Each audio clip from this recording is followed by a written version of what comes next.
For years, you've heard the warnings. China's 91% dominance over rare earth refining, the strategic choke point, the Achilles heel of the U.S. military and economy. You've heard the problem over and over. Tonight, we are not here to repeat the problem. We are here to analyze the solution, because the debate is over and the race has begun. This isn't a story about dependency anymore. This is the story of the greatest supply chain race of the 21st century. It is a multi-billion dollar, multinational race for the one thing that matters more than minerals: sovereignty. The question is no longer, are we dependent? The question is, what are we actually doing to get out? For the first time in 30 years, there is a tangible answer. While China's dominance seems unbreakable, a quiet, calculated, multi-billion dollar plan is already in motion. In this video, we will show you the blueprint. We will analyze the solution. We will show you the actual projects being built right now.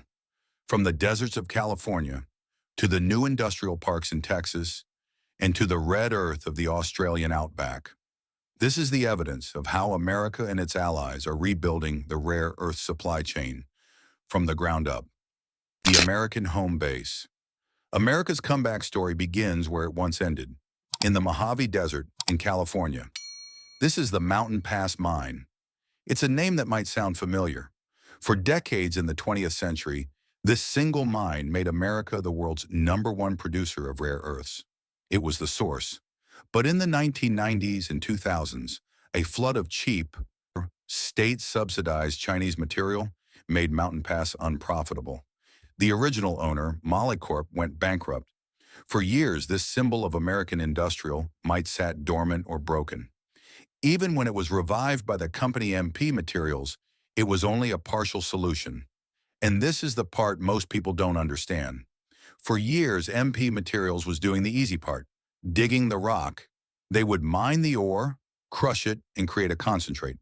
And then they would ship that concentrate to China for the final, difficult stages of refining. This wasn't a supply chain. It was a half step. It solved nothing. But as of mid-2024, that has changed. This is Project Phoenix. MP Materials has successfully brought online its Stage 2 facility. This is a massive, complex on-site separation and refining plant. It means that for the first time in decades, America is taking its own raw ore and processing it into separated rare earth oxides completely inside the United States. They have broken the first link in China's chain, the separation of light rare earths, or LREs. These are the elements vital for the electric motors in EVs.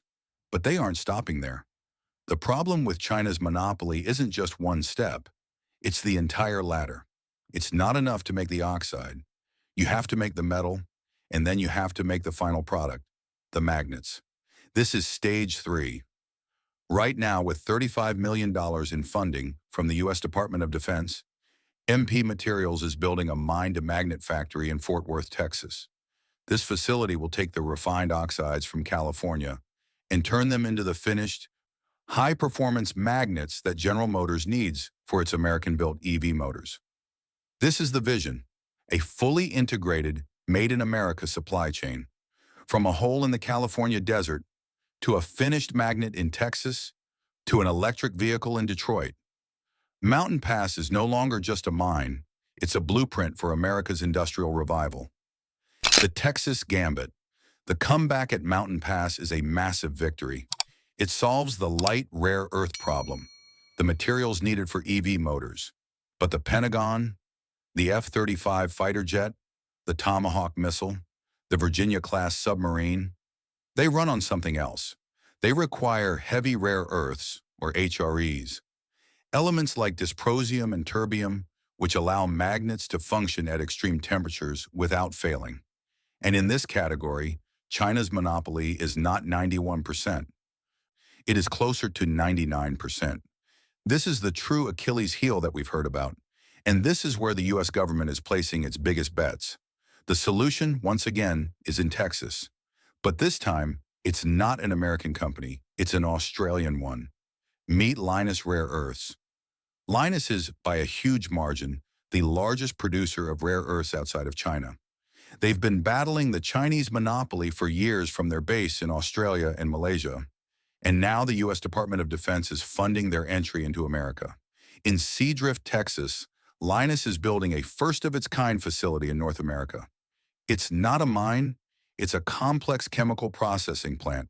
It's one job to refine the heavy rare earths that are critical for national defense. And the Pentagon is all in. The Department of Defense has, as of early 2024, committed over $250 million to this single Texas project. This isn't a commercial investment. This is a matter of national security. The DoD is using the Defense Production Act, or DPA, to fund this. This is the same wartime law used to build tanks in World War II and produce vaccines during the pandemic. The Pentagon is officially treating the lack of these magnets with the same urgency as a shortage of bullets. Because they understand the problem isn't mining. The problem is the processing. This is the dirty work the West outsourced 30 years ago. It's a complex, toxic, and highly specialized field of chemical engineering. It involves a process called solvent extraction, using thousands of pipes and tanks to separate 17 elements that are chemically almost identical. China didn't just get ahead by digging, they got ahead by training 2 generations of metallurgists and chemical engineers. They mastered the science that the West forgot. This 10 to 15-year knowledge gap is the real choke point. And this Texas facility, funded by the DoD, is the first step in relearning that science on American soil. So the strategy becomes clear. California, MP Materials, is solving the light rare earth problem for the EV market. Texas, Lynas, is solving the heavy rare earth problem for national defense. The U.S. is methodically rebuilding its industrial muscle, but it is not doing it alone. The Allied front. The ultimate solution is not made in America, it's made by allies. This is the new doctrine in Washington, friendshoring. If you can't make it at home, you make sure your friends are making it, not your rivals. And in this race, America has 2 critical partners, Australia and Japan. Let's start with Australia. Australia is the world's most reliable source of non-China rare earth ore. We've already talked about Lynas, which ships its raw materials from the Mount Weld mine in Western Australia. But the alliance goes deeper. Look at Arafura Resources, another Australian company. They are developing the Nolans Project in the Northern Territory. This project is so important to the U.S. strategy that the Pentagon once again has announced its intent to help fund it using the Defense Production Act.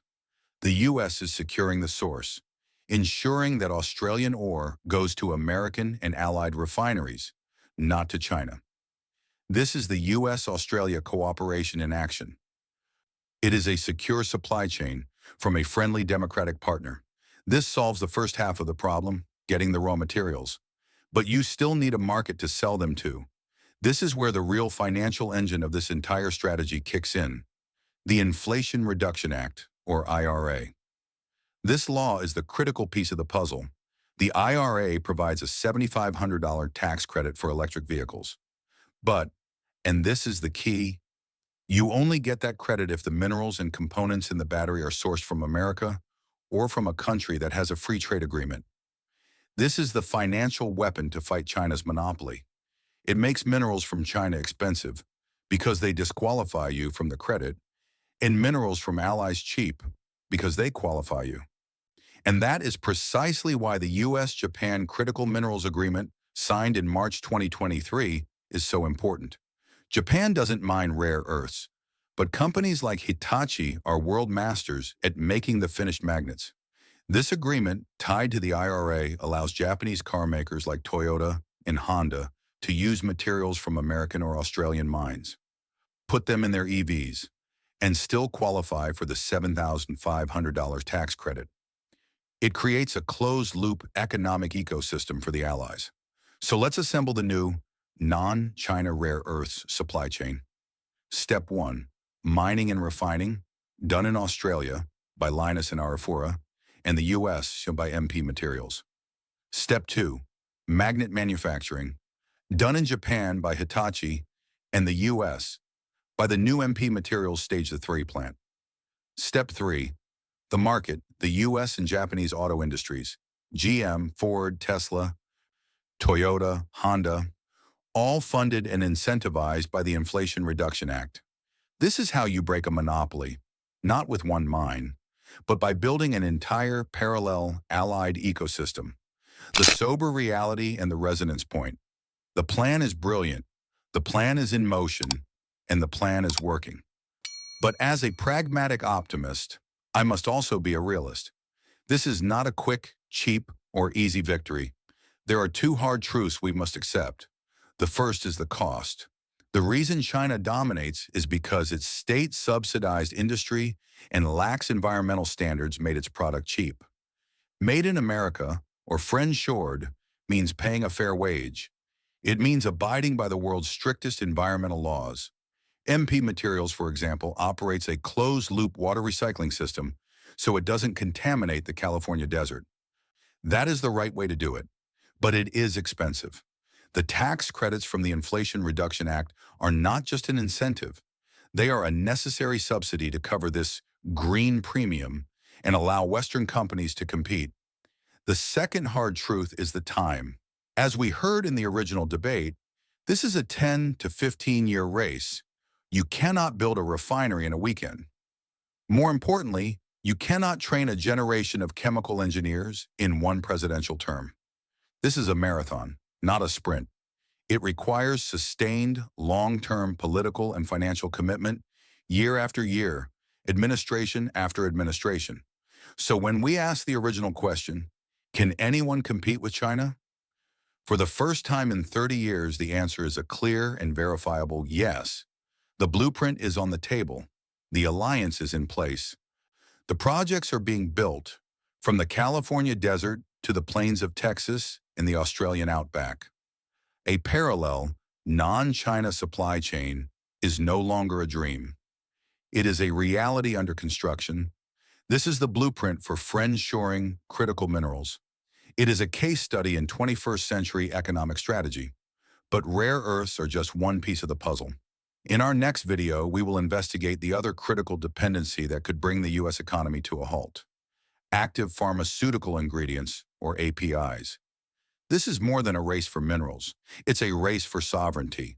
The West can rebuild its industrial independence. The evidence is clear.